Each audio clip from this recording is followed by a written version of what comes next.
ಕರ್ನಾಟಕದಲ್ಲಿ ಸಾರಿಗೆ ಇಲಾಖೆಯ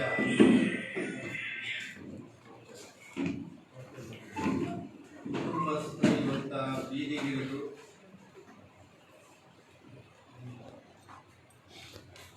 ನಾಳೆಯ ಬದುಕನ್ನು ಖಾಲಿ ಮಾಡಿರ್ತಕ್ಕಂಥ ಸರ್ಕಾರ ಮತ್ತು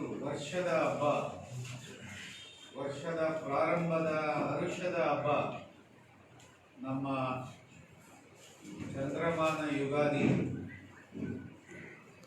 ನಾವು ಹೊಸ ಬಟ್ಟೆಯನ್ನ ತೊಟ್ಟು ಬೇವು ಬೆಲ್ಲವನ್ನು ಹಂಚಿ ಹೋಳಿಗೆ ತುಪ್ಪ ಊಟ ಮಾಡ್ತಕ್ಕಂಥ ಹಬ್ಬ ಆಗಿರೋ ಕಾರಣಕ್ಕೆ ಇದಕ್ಕೆ ಕೊಡಬೇಕಾದಂಥ ಮಾರ್ಚ್ ತಿಂಗಳ ವೇತನವನ್ನು ಕೊಡದಲ್ಲಿ ಸರ್ಕಾರ ವಂಚನೆ ಮಾಡಿದೆ ಮತ್ತು ಈ ಸಮಸ್ಯೆಯನ್ನ ಬಗೆಹರಿಸದಲ್ಲೇ ಸರ್ಕಾರ ತಪ್ಪು ಕೆಲಸ ಮಾಡ್ತಾ ಇದೆ. ಸರ್ಕಾರಕ್ಕೆ ಚುನಾವಣೆ ಮುಖ್ಯ ಆಗಿದೆ ಹೊರತು 1,30,000 ಜನರ ಬದುಕಿನ ಸಮಸ್ಯೆ ಮುಖ್ಯ ಆಗಲಿಲ್ಲ. ಮುಖ್ಯಮಂತ್ರಿಯೋ ಅಥವಾ ಸಾರಿಗೆ ಮಂತ್ರಿಯೋ ಇದು ಜವಾಬ್ದಾರಿಯನ್ನ ನಿರ್ವಹಿಸಲಿಕ್ಕೆ ಒಬ್ಬರು ಈ ದಿಕ್ಕಲ್ಲಿ ಕೆಲಸ ಮಾಡಬೇಕಾಗಿತ್ತು. ಆದರೆ ನಮಗೆ 3 ಚುನಾವಣೆಗಳು ಮುಖ್ಯವೇ ಹೊರತು ಯಾರೋ ದುಡಿತಕ್ಕಂಥ ಕಾರ್ಮಿಕರು ಸಾರಿಗೆ ಇಲಾಖೆಯಲ್ಲಿ ಯಾರೋ ಕೂಗಿದ್ರೆ ಆ ಕಡೆ ಕಿವಿ ಕೊಡಬೇಕಾಗಿಲ್ಲ ಅನ್ನೋದು ಅವರ ತೀರ್ಮಾನ ಆಗಿರೋ ಕಾರಣಕ್ಕೆ ಸರ್ಕಾರ ನಾವು ಮಾತುಕತೆ ಮಾಡಲ್ಲ, ನಾವು ನಿಮ್ಮ ಜೊತೆ ಏನು ಹೇಳ್ತಿರೋ ಕೇಳಿಸ್ಕೊಳ್ಳೋದಿಲ್ಲ, ನಮ್ದು ಒಂದೇ ತೀರ್ಮಾನ, ನಮಗೆ ಚುನಾವಣೆ.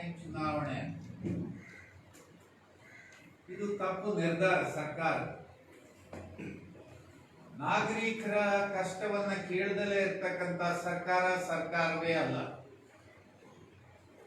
ನಾಗರಿಕರ ದುಃಖ ದುಮ್ಮಾನಗಳು ಅಥವಾ ನನಗೆ ಊಟಕ್ಕಿಲ್ಲ, ಅರ್ಧ ಕೂಲಿ ಕೊಡ್ತಾ ಇದ್ದೀರಿ, ಸಮಂಜಸವಲ್ಲ, ನ್ಯಾಯಬದ್ಧ ಅಲ್ಲ ಅಂತ ಹೇಳಿ ಪ್ರತಿ ದಿನ ಕೂಡ ರಾಜ್ಯಾದ್ಯಂತ ಸತ್ಯಾಗ್ರಹ ಮುಂದುವರೆದರೂ ಕೂಡ ಗಮನ ಹರಿಸದಲ್ಲೇ ಇರ್ತಕ್ಕಂಥ ಕಾರಣಕ್ಕೆ ಇವತ್ತು ಮಹಿಳೆಯರು, ಮಕ್ಕಳು ಸೇರಿದಂತೆ ಕುಟುಂಬ ಸದಸ್ಯರು ಇವತ್ತ ಬೀದಿ ಮೇಲೆ ಬಂದು ತಟ್ಟೆ ಲೋಟ ಬಡಿಯೋದ್ರ ಮೂಲಕ ಸರ್ಕಾರಕ್ಕೆ ತಗಾದೆಯನ್ನ ಮತ್ತೊಂದು ಸಾರಿ ಇವತ್ತು ಗಮನ ಸೆಳೆಯುವಂತ ಕೆಲಸವನ್ನ ಮಾಡಿದ.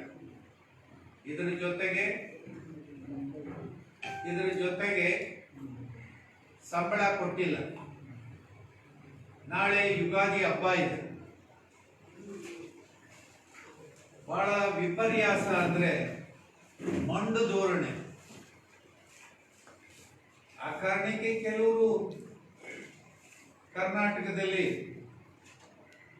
ಅನೇಕ ಪ್ರದೇಶಗಳಲ್ಲಿ ತಟ್ಟೆಗಳನ್ನು ಹಿಡ್ಕೊಂಡು ಸರ್ಕಲ್ಗಳಲ್ಲಿ ಭಿಕ್ಷೆ ಬೇಡಿ ಸರ್ಕಾರಕ್ಕೆ ಮುಜುಗರನ ಉಂಟು ಮಾಡಬೇಕಂತೇಳಿ ತೀರ್ಮಾನವನ್ನ ಕೈಗೊಂಡಿದೆ. ಅಹಿಂಸಾತ್ಮಕವಾಗಿ ಚಳವಳಿ ಮುಂದುವರಿಯಿತು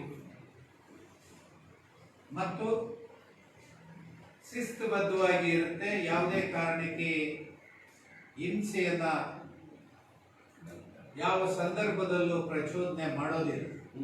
ಆ ಕಾರಣಕ್ಕೆ ನಾಳೆ ಯುಗಾದಿ ಹಬ್ಬ ಆದ ಕಾರಣಕ್ಕೆ ಊಟಕ್ಕೂ ಕೂಡ ಹಣ ಬಿಡುಗಡೆ ಮಾಡದಲ್ಲೇ ಇರೋ ಕಾರಣಕ್ಕೆ ಸತ್ಯಾಗ್ರಹದ ಮತ್ತೊಂದು ವಿಶೇಷ ಹಬ್ಬದ ದಿನ ನಾವು ಸದಾಶಿವ ನಗರದಲ್ಲೇ ಸರ್ಕಲ್ ಅಲ್ಲಿ ಮಾಡ್ಬೋದು, ಕೆಲವರು ಇಲ್ಲಿ KR ಸರ್ಕಲ್ ಅಲ್ಲಿ ಮಾಡ್ಬೋದು.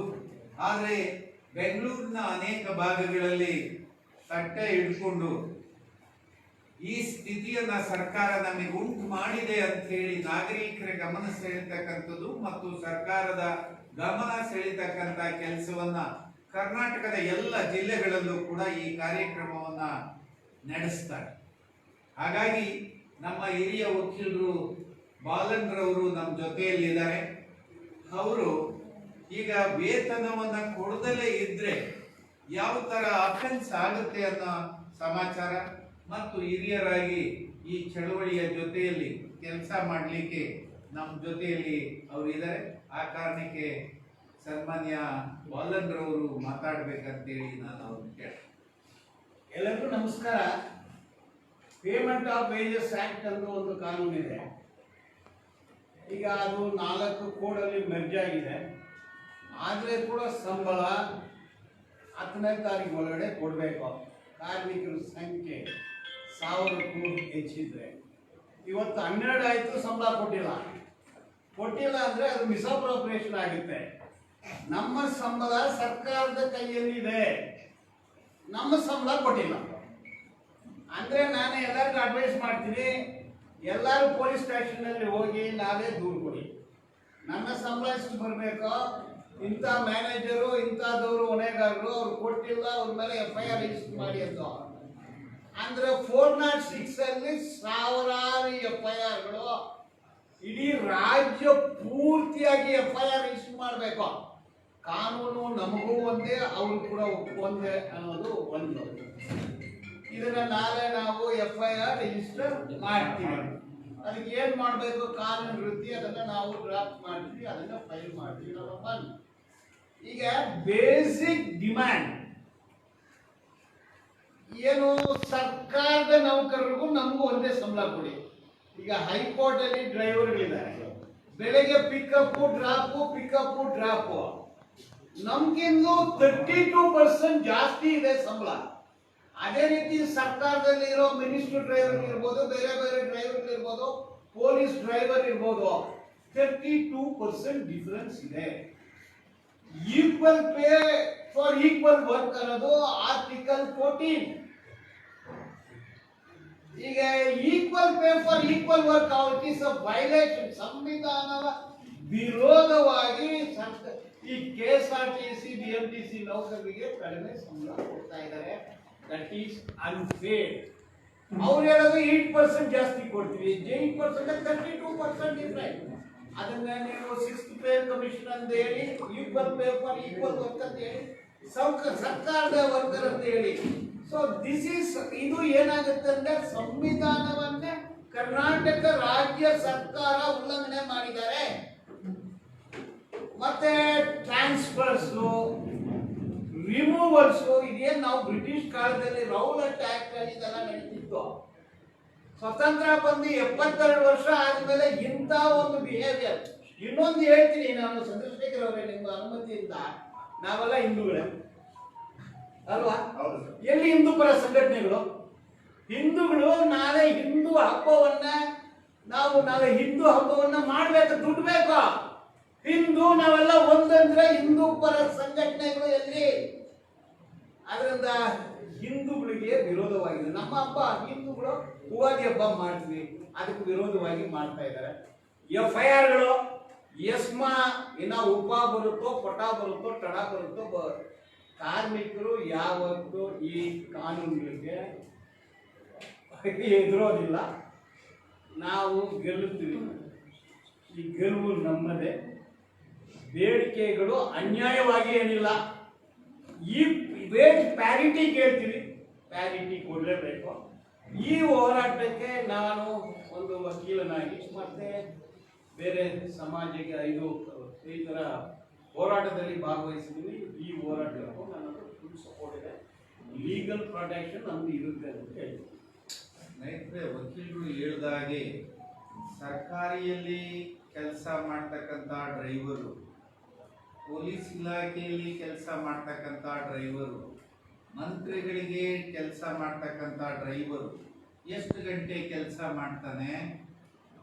1-2 ಗಂಟೆ, 3 ಗಂಟೆ, 4 ಗಂಟೆ. ಆದರೆ ಬೀದರಿಂದ ಹತ್ತಿದಂಥ ಡ್ರೈವರು ಎಷ್ಟು ಗಂಟೆಗಳು ಬೇಕು ಅವನು ಬೆಂಗಳೂರನ್ನ ತಲುಪೋದಕ್ಕೆ? ಬೆಂಗಳೂರಿಂದ ಹೊರಟಂಥವನು ಬಿಜಾಪುರ, ಕಲಬುರಗಿ, ಬೆಳಗಾವಿ ತಲುಪೋದಕ್ಕೆ ಎಷ್ಟು ಗಂಟೆಗಳು ಬೇಕು? ಇಷ್ಟು ಓವರ್ ಡ್ಯೂಟಿ ಮಾಡ್ತಕ್ಕಂಥ ಒಬ್ಬ ಕೆಲಸಗಾರನಿಗೆ ಒಂದು ಸಮಾನವಾದಂಥ ವೇತನ ಇಲ್ಲ ಅನ್ನೋದಾದ್ರೆ, ಒಂದು ಕನಿಷ್ಠ ಸೌಲಭ್ಯಗಳು ಇಲ್ಲ ಅನ್ನೋದಾದ್ರೆ, ಹೇಗೆ ನಾಗರಿಕ ಕಾಯ್ದೆಗಳಾಯ್ತು, ನಾಗರಿಕ ಸಂಹಿತೆಗಳಾಯ್ತು, ಇದು ಅತ್ಯಂತ ಅನಾಗರಿಕವಾದಂತ ಪದ್ಧತಿಯನ್ನ ಕರ್ನಾಟಕದ ಸಾರಿಗೆಯಲ್ಲಿ ಮುಂದುವರಿತಾ ಇದೆ. ಇಂಥ ಅನಾಗರಿಕವಾದಂತ ಕಾಯ್ದೆಗಳು ಮತ್ತು ಈ ಪದ್ಧತಿಗಳನ್ನ ಇಲ್ಲಿಗೆ ಕೊನೆಗಾಣಿಸಬೇಕು. ಒಂದು ಡೆಮೊಕ್ರೆಟಿಕ್ ಆದಂತ ಸೆಟಪ್ ಅಲ್ಲಿ ಇಲ್ಲಿ ಡೆಮೋಕ್ರಸಿಯೇ ಪೂರ್ಣ ಪ್ರಮಾಣದಲ್ಲಿ ಕರ್ನಾಟಕದಲ್ಲಿ ಇಲ್ಲ ಅಂತ ಹೇಳಲಿಕ್ಕೆ ಕರ್ನಾಟಕ ಸರ್ಕಾರ ಸಾರಿಗೆ ಇಲಾಖೆಯನ್ನ ನಡೆಸ್ಕೊಂತ ಇರೋ ರೀತಿ ಗೊತ್ತಾಗ್ತದೆ. ಇದು ಅನ್ಡೆಮೋಕ್ರೆಟಿಕ್ ಅಂತ ಹೇಳಿ ಆ ಕಾರಣಕ್ಕೆ ಹೇಳ್ತಾ ಇದೀವಿ. ಇವತ್ತು ನಮ್ಮ ಭಾರತೀಯ ಜನತಾ ಪಕ್ಷ ಕರ್ನಾಟಕದಲ್ಲಿ ಆಡಳಿತದಲ್ಲಿ ಇದೆ. ನಮ್ಮ ಭಾರತೀಯ ಜನತಾ ಪಕ್ಷ ಭಾರತ ದೇಶವನ್ನ ಆಡಳಿತ ಮಾಡ್ತಾ ಇದೆ. ಆದ್ರೆ ಚಂದ್ರಮಾನ ಯುಗಾದಿ ಹಬ್ಬ ಆಚರಣೆ ಮಾಡಲಿಕ್ಕೆ ನೀವು ಸಂಬಳ ಕೊಡೋದಿಲ್ಲ ಅನ್ನೋದಾದ್ರೆ ಇದ್ಯಾವ ಸೀಮೆ ಹಿಂದೂ ಧರ್ಮವನ್ನ ನೀವು ಪರಿಪಾಲಕರು ಅಂತೇಳಿ ನಾನು ನಿಮ್ಮನ್ನು ಕ್ವಶನ್ ಮಾಡಿ. ನೀವು ಹಿಂದೂ ಧರ್ಮ ಧರ್ಮ ಧರ್ಮ ಅಂತ ಹೇಳ್ತಿರಲ್ಲ, ಹಿಂದೂ ಧರ್ಮ ಒಂದು ಹಬ್ಬ ಹರಿದಿನ ಆಚರಣೆ ಮಾಡಲಿಕ್ಕೆ ದುಡ್ದಂತ ಸಂಬಳ ಅಡ್ವಾನ್ಸ್ ಕೇಳ್ತಾ ಇಲ್ಲ. ನಾವು ಬೇರೆ ಇಲಾಖೆಯಲ್ಲಿ ಹಬ್ಬದ ಉಡುಗೊರೆ ಅಂತ ಹೇಳಿ 29,000, 30,000, 35,000ಗಳನ್ನ ನೀವು ಕೊಡ್ತಾ ಇದ್ದೀರಿ. ಅದು ನಾವು ಕೇಳ್ತಾ ಇಲ್ಲ. ಕೂಲಿ ಮಾಡಿರೋದನ್ನ ದುಡ್ದಿರೋದನ್ನ ವೇತನವನ್ನ ಕೇಳ್ತಾ ಇದೀವಿ, ನೀವು ಕೊಡ್ರಿ ಅಂತ ಹೇಳಿ. ಎಲ್ಲಿ ಹಿಂದೂ ಸಮಾಜದ ಏನು ಉದ್ಧಾರಕ್ಕೆ ನಿಂತಿರ್ತಕ್ಕಂಥ ಕರ್ನಾಟಕದ ಬಿಜೆಪಿಯ ಹಿರಿಯ ಮುಖಂಡರುಗಳೇ, ಸಚಿವರುಗಳೇ, ನೀವು ಹಿಂದೂ ಧರ್ಮ ಪ್ರತಿಪಾದಕರು, ನೀವೆಲ್ಲರೂ ನಮ್ಮನ್ನ ಹಿಂದೂ ಧರ್ಮದ ಆಚರಣೆ ಮಾಡಬೇಕು, ನಾವು ಅಂಥದ್ದು ಎಲ್ಲಾರ ಒಂದು ಸಣ್ಣ ವೈಲೇಷನ್ ಆದ್ರೆ ನೀವು ರಸ್ತೆಗಿಳಿಯೋರು ನಾವು ಉಪವಾಸ ಮನಿಕೆ ಅಂತ ಇದೀವಲ್ಲ, ಯಾಕೆ ನಿಮಗೆ ಕಾಣ್ತಾ ಇಲ್ವಾ ಈ ಕಷ್ಟ? ನೀವೆಲ್ಲ ನಿಮ್ ಸರ್ಕಾರ ಕೇಳಬಾರ್ದ? ನೀವೆಲ್ಲ ಯಡಿಯೂರಪ್ಪನ ಸರ್ಕಾರದ ಕಿವಿ ಹಿಂಡಿ ಯಾಕೆ ಬುದ್ಧಿ ಹೇಳಲಿಲ್ಲ?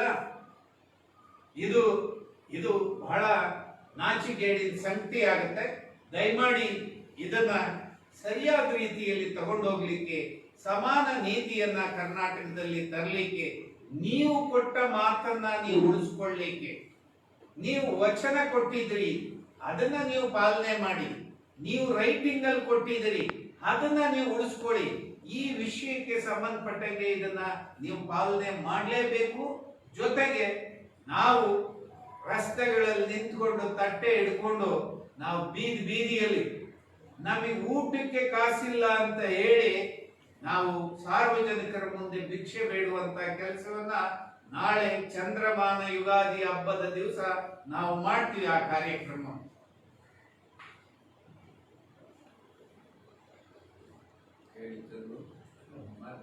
ಏನಾದ್ರು ಕ್ವಶನ್?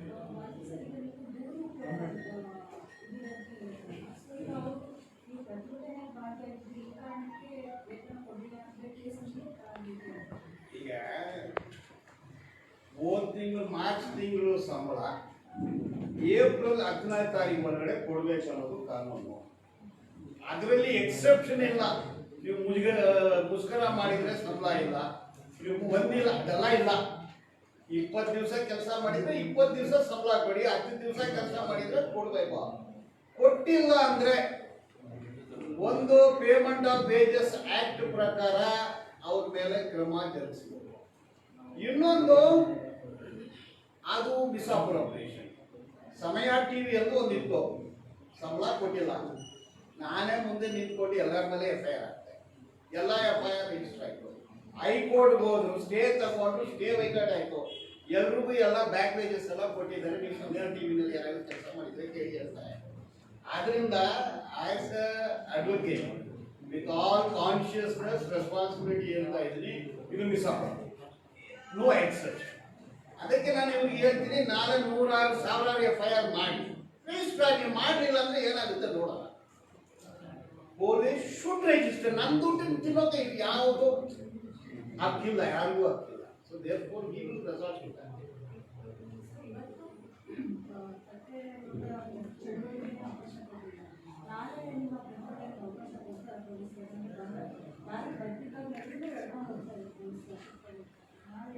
ನೋಡಿ, ಇಲ್ಲಿ ಡೆಮೋಕ್ರಸಿಯನ್ನ ವೈಲೇಷನ್ ಮಾಡ್ತಾ ಇದ್ದಾರೆ ಅನ್ನೋದಕ್ಕೆ ನಾವು ಕೊರೋನಾ ನೀತಿಯನ್ನ ಸರ್ಕಾರ ಜಾರಿಗೆ ತಂದಿರೋದನ್ನ ನಾವು ಪಾಲನೆ ಮಾಡ್ತೇವೆ, ನಾವು ಬಾಯಿಗೆ ಮಾಸ್ಕ್ ಹಾಕಂತೇವೆ, ಅಂತರವನ್ನ ಕಾಯ್ಕಂತೇವೆ ಅಂತ ಹೇಳಿ ನಾವು ಚಳುವಳಿಗೆ ಬಂದ್ರೆ, ತಟ್ಟೆ ಲೋಟ ಇಟ್ಕೊಂಡ್ರೆ ದೂರ ದೂರ ನಿಂತಿರೋರ್ನೆಲ್ಲ ಒಟ್ಟು ಮಾಡಿ ಒಂದು ವ್ಯಾನಿಗೆ ತುಂಬಿಕೊಂಡು ತಗೊಂಡೋಗಿ ಒಂದು ಜಾಗದಲ್ಲಿ ಗುಡ್ಡೆ ಹಾಕಂತಾರಲ್ಲ, ಇದು ಸರ್ಕಾರ ವೈಲೇಷನ್ ಮಾಡ್ಲಿಲ್ವಾ?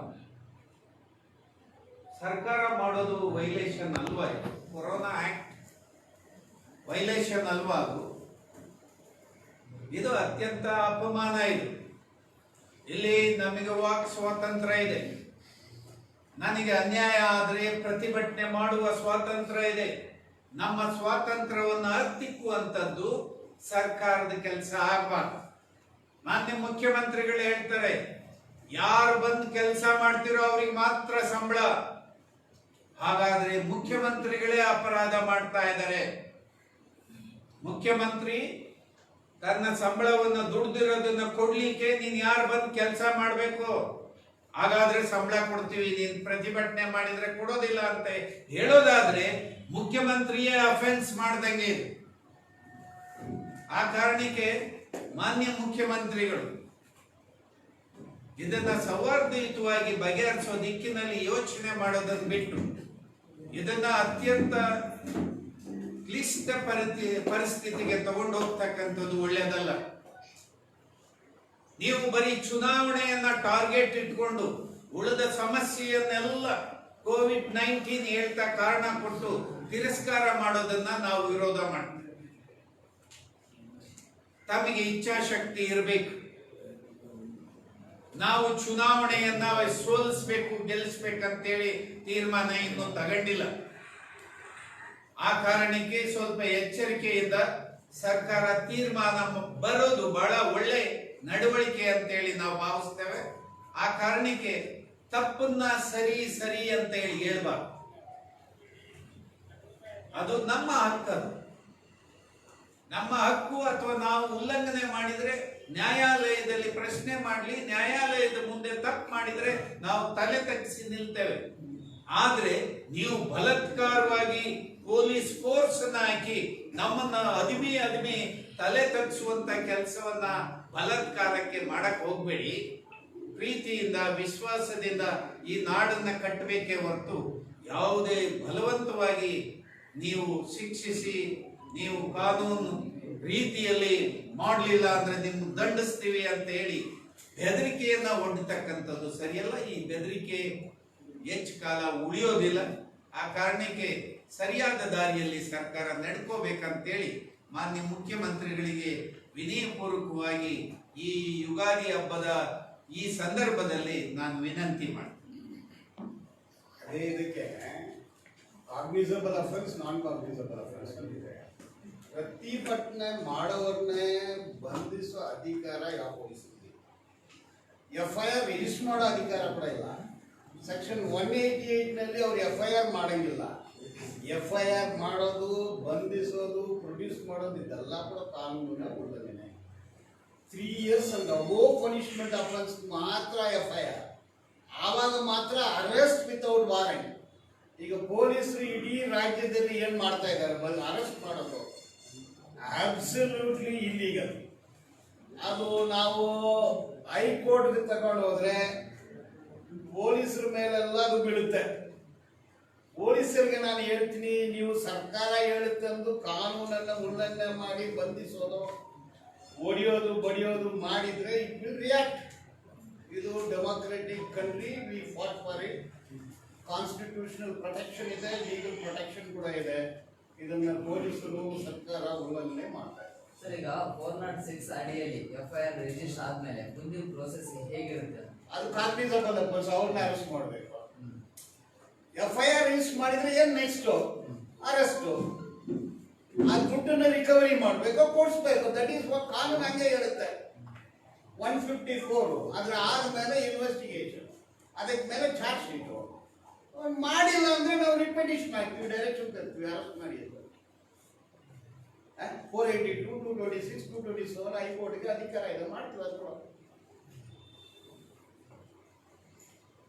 ಈಗ ನಾಳೆ ಬೆಂಗಳೂರಿನ ಎಲ್ಲ ಪೊಲೀಸ್ ಸ್ಟೇಷನ್ ಲಿಮಿಟ್ಗಳಲ್ಲಿ ನಾವು ಕಂಪ್ಲೇಂಟ್ ಫೈಲ್ ಮಾಡ್ತೀವಿ. ಎಗನೆಸ್ಟ್ ನಮಗೆ ವೇಜ್ ಹೌದು ಎಲ್ಲ ಪ್ರತಿ ಡಿಪೋ ಮ್ಯಾನೇಜರ್ ರಾಜ್ಯಾದ್ಯಂತ ನಾಳೆ ಆ ಕಾರ್ಯಕ್ರಮವನ್ನ ರಾಜ್ಯದಲ್ಲಿ ಘೋಷಣೆ ಮಾಡ್ತಾ ಇದೀವಿ. ಅದು ಮಾಡ್ತಾರೆ, ಜೊತೆಗೆ ಈ ಕಾರ್ಯಕ್ರಮವನ್ನ ಮಾಡ್ತಾರೆ. ಡಿಪೋ ಮ್ಯಾನೇಜರ್ಗಳ ಮೇಲೆ ಸರ್. ಎಸ್, ಅವರೇ ಅದಕ್ಕೆಲ್ಲ ಇನ್ಚಾರ್ಜ್.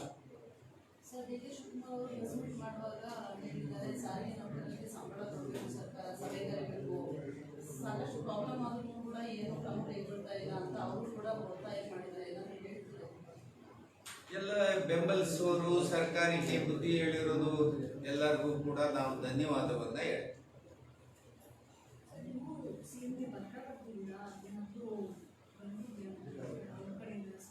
ಇಲ್ಲ, ನಾವು ಮುಂಚೆ ಸರ್ಕಾರಕ್ಕೆ ಬಹಳ ಈ ಚಳವಳಿಯನ್ನ ಪ್ರಾರಂಭ ಮಾಡ್ಲಿಕ್ಕೆ ಮುಂಚೆ ಮನವಿಗಳನ್ನ ಕಳಿಸಿದ್ವಿ.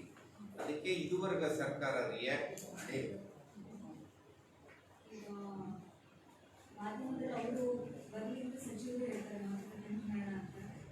ಬಸವ ಕಲ್ಯಾಣಕ್ಕೆ ಹೋಗೋಣ, ಮಸ್ಕಿಗೆ ಹೋಗೋಣ, ಬೆಳಗಾಂಗೆ ಹೋಗೋಣ. ಬೆಳಗಾಂಗೆ ಹೋದ್ರೆ ನಮ್ಮನ್ನ ಎಳ್ಕೊಂಬಂದು ನಮಗೆ ಬೆಂಗಳೂರಿಗೆ ತಂದು ಬಿಡ್ತಾರೆ. ಅವ ಯಾರು ಡಿ ಸಿ ಪುಣ್ಯಾತ್ಮ ಹೆಂಗ ಅನ್ನಿಸ್ತು, ನಮ್ಮನ್ನು ಎಳ್ಕೊಂಬಂದು ಇಲ್ಲಿಗೆ ಆದೇಶ ಮಾಡ್ತಾನೆ, ಗಡಿ ಬಾಗ್ ನೀವು ಬೆಳಗಾಂ. ಏನು ಇವ್ರಿಗೆ ಅಧಿಕಾರ ಕೊಟ್ಟಿರೋದು? ಬಿಜೆಪಿಯವರು, JDS ನವರು, ಕಾಂಗ್ರೆಸ್ನವ್ರಿಗೆ ಫುಲ್ ಸ್ವಾತಂತ್ರ್ಯ. ಬೇರೆಯವ್ರು ಬಂದ್ರೆ ಅದು COVID-19 ವೈಲೇಷನ್ ಆಗುತ್ತೆ. ಬಿಜೆಪಿಯವರು ಎಷ್ಟು 1000 ಜನ ಸೇರಿಸಿ ಯಡಿಯೂರಪ್ಪನವ್ರು ಹಿಂದ್ಗಡೆ 1000 ಜನ ಹೋಗ್ತಾ ಇದ್ರೆ COVID-19 ವೈಲೇಷನ್ ಆಗೋದಿಲ್ಲ. ನಾವು ಹೋದ್ರೆ COVID-19 ವೈಲೇಷನ್ ಆಗುತ್ತೆ. ಏನಪ್ಪ ಬೆಳಗಾಂ DC, ಏನ್ ತಲೆ ಇದೆಯೋ ನಿಮ್ಗೆ? ಏನ್ ಕಾನೂನು ಪರಿಪಾಲನೆ ಮಾಡ್ತಿರೋ ಗೊತ್ತಿಲ್ಲ.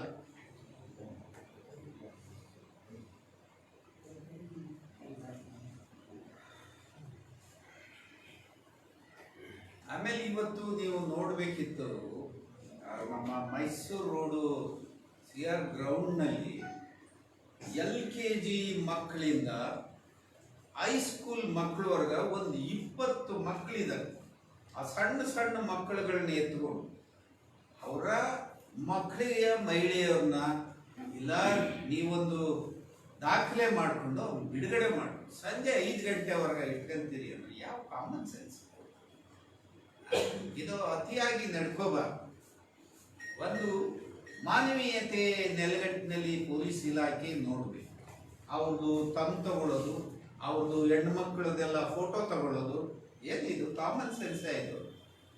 ಈ ತರದ ನಡವಳಿಕೆ ತೋರಿಸ್ಬಾರ್ದು. ಇನ್ನಾದ್ರೂ ಇಲಾಖೆಯವರು ತಿದ್ದುಕೊಂಡು ನಡ್ಕೋಬೇಕಂತೇಳಿ ಪೊಲೀಸ್ ಇಲಾಖೆಯವ್ರಿಗೆ ವಿನಂತಿ ಮಾಡ್ತಾರೆ.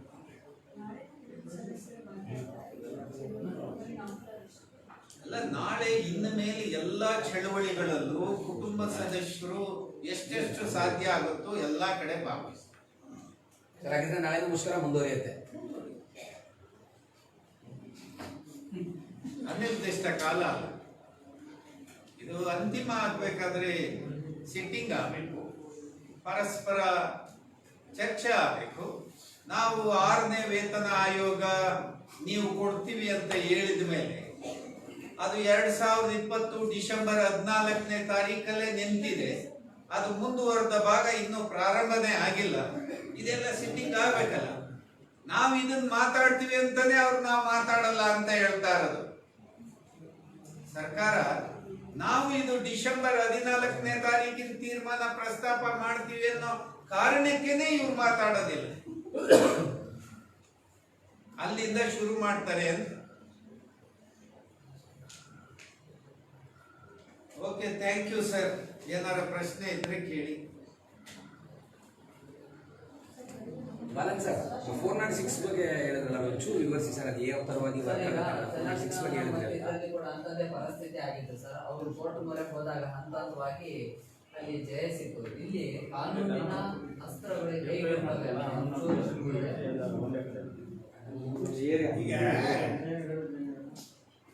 ಅವ್ರು ಫಸ್ಟ್ 406 ಬಗ್ಗೆ ಕೇಳಿದ್ರು. ಅದನ್ನ ಹೇಳಿ ನಿಮ್ಗೆ ಚೂರು ಅದು ವಿವರಿಸಿ ಸರ್. 406 ಅನ್ನೋದು ಎಂಟ್ರೆಸ್ಟ್ಮೆಂಟ್. ಒಂದು ಪರ್ಪಸ್ಗೋಸ್ಕರ ನನ್ನ ಸ್ಯಾಲರಿಯನ್ನು 1 ತಿಂಗಳು ಅವ್ರ ಕೈಯಲ್ಲಿ ಇರುತ್ತೆ. ಅದು ಇಂಟ್ರೆಸ್ಟ್ಮೆಂಟ್. ಆ ತಾರೀಕು ಒಳಗಡೆ ನನಗೆ ಕೊಟ್ಟಿಲ್ಲ ಅಂದ್ರೆ ದಟ್ ಈಸ್ ಮಿಸ್ಅಪ್ರಾಪ್ರಿಯೇಷನ್. ನನ್ನ ದುಡ್ಡು ಅದು 10ನೇ ತಾರೀಕು ಕೊಡಬೇಕು, 11 ತಾರೀಕು ಒಳಗೆ ಅದು ಲೀಗಲ್. 10ನೇ ತಾರೀಕು ಆದ್ಮೇಲೆ ಕೊಟ್ಟಿಲ್ಲ ಅಂದ್ರೆ ಅದು ಮಿಸ್ಅಪ್ರಾಪ್ರಿಯೇಷನ್, ಮಿಸ್ಯೂಸ್ ಮಾಡ್ತಾ ನನಗೆ ಕೊಡದೆ. ಅದು 405 ಅಲ್ಲಿ ಡಿಫಿನೇಷನ್ ಇದೆ, 6 ಅಲ್ಲಿ ಅಫೆನ್ಸ್ ಆಗುತ್ತೆ. ಅದು ಮಿಸ್ಅಪ್ರಾಪ್ರಿಯೇಷನ್, ಕ್ರಿಮಿನಲ್ ಮಿಸ್ಅಪ್ರಾಪ್ರಿಯೇಷನ್. ಈ ಹಿನ್ನೆಲೆಯಲ್ಲಿ ಕೇಸ್ಗಳು ದಾಖಲಾಗಿದೆ, ಚಾರ್ಜ್ ಕೂಡ ಫೈಲ್ ಮಾಡಿದೆ. ಸೊ ಇವರು ಹೇಳಿದ್ದು ಈಗ ತೆಲಂಗಾಣ, ತಮಿಳುನಾಡು ಆ ಸಂಬಳಕ್ಕೂ ಈ ಸಂಬಳಕ್ಕೂ ಅವ್ರದ್ದು ಜಾಸ್ತಿ ಇದೆ. ಸೌತ್ ನಾರ್ತ್ ಎಲ್ಲ ನೋಡಿದ್ರೆ ಕರ್ನಾಟಕದಲ್ಲಿ ವೇತನ ಕಡಿಮೆ ಇದೆ ಸಾರಿಗೆ ನೌಕರರಿಗೆ. ಈಗ ತೆಲಂಗಾಣದಲ್ಲಿ ಫೈಟ್ ಮಾಡಿದ್ರು, ಬಟ್ ಸ್ಯಾಲ್ರಿ ಇಸ್ ಕನ್ಸರ್ನ್ 10ನೇ ತಾರೀಕು ಒಳಗಡೆ. ಈಗ ವೇಜ್ ಪ್ಯಾರಿಟಿ, ಈಗ 6th ಪೇ ಕಮಿಷನ್ ಇರಲಿ ಅಥವಾ ಪ್ಯಾರಿಟಿ ಇರಲಿ, 32% ಡಿಫ್ರೆಂಟ್ ಇದೆ. ಈಗ ಚಂದ್ರಶೇಖರ್ ಅವರು ಹೇಳಿದ್ರಲ್ಲ, ಇವರು ಗುಲ್ಬರ್ಗಾದಿಂದ ಇಲ್ಲಿವರೆಗೆ ಓಡಿಸ್ಕೊಂಡು ಬರ್ತಾರೆ. ಬೇರೆ ಸರ್ಕಾರದ ನೌಕರರು ಪಿಕಪ್ ಡ್ರಾಪ್ 1 hour 1/2 hour ಇಷ್ಟೇ, ಆಮೇಲೆ ಕೂತ್ಕೊಂಡಿರ್ತಾರೆ. ನೀವು ಪೊಲೀಸ್ ವ್ಯಾನ್ ಓಡಿಸೋರು ನೋಡಿದ್ರೆ ಸ್ಟಾಪ್ ಮಾಡಿಬಿಟ್ಟು ಕೂತಿರ್ತಾರೆ. ಅಂದ್ರೆ ಕಡಿಮೆ ಕೆಲಸ ಮಾಡೋರಿಗೆ ಜಾಸ್ತಿ ವೇತನ, ಜಾಸ್ತಿ ಕೆಲಸ ಮಾಡೋರಿಗೆ ಕಡಿಮೆ ವೇತನ. ಅನ್ಫಾರ್ಚುನೇಟ್. ಅದರಿಂದ ಇದು ಕಾನೂನು ರೀತಿ ಹೋರಾಟ. ನಾವು ಸಂವಿಧಾನವನ್ನು ಜಾರಿ ಮಾಡಿ, ಕಾನೂನನ್ನೇ ಜಾರಿ ಮಾಡಿ, ಇದು ಎರಡೇ ವಿಷಯ. ಕಾನೂನನ್ನ ಜಾರಿ ಮಾಡಿ ಅಂದ್ರೆ ಕಾನೂನು ಉಲ್ಲಂಘನೆ ಯಾರು ಮಾಡೋದು? ಉಲ್ಲಂಘನೆ ಮಾಡಿದ್ಯಾರು? ಸರ್ಕಾರ, ಮ್ಯಾನೇಜ್ಮೆಂಟ್. ಅವ್ರ ಮೇಲೆ ಕ್ರಮ ಜರುಗಿಸ್ಬೇಕು, ನಮ್ಮ ಮೇಲೆ ಅಲ್ಲ. ಆಮೇಲೆ ಇಲ್ಲಿ ನಮ್ಮ ಸರ್ಕಾರದಲ್ಲಿ KSRTC BMTC ಅಲ್ಲಿ ಬರ್ತಕ್ಕಂಥ ಉನ್ನತ ಅಧಿಕಾರಿಗಳೇನಿದ್ದಾರೆ, ಈ ಎಲ್ಲ ಅನಿಷ್ಟಗಳಿಗೆ ಕಾರಣಭೂತರಾಗಿದ್ದಾರೆ.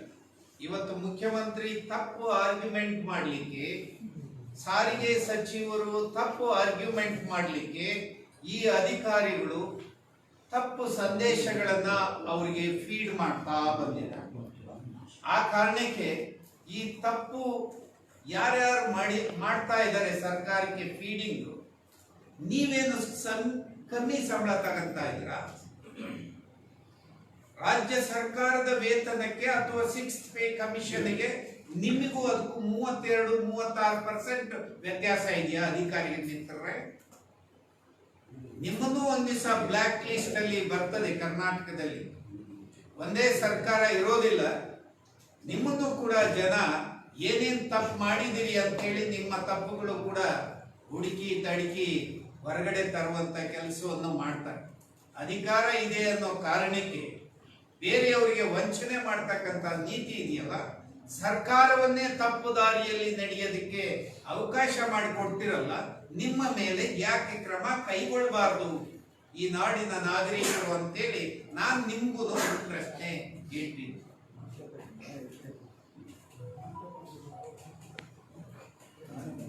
Okay, thank you.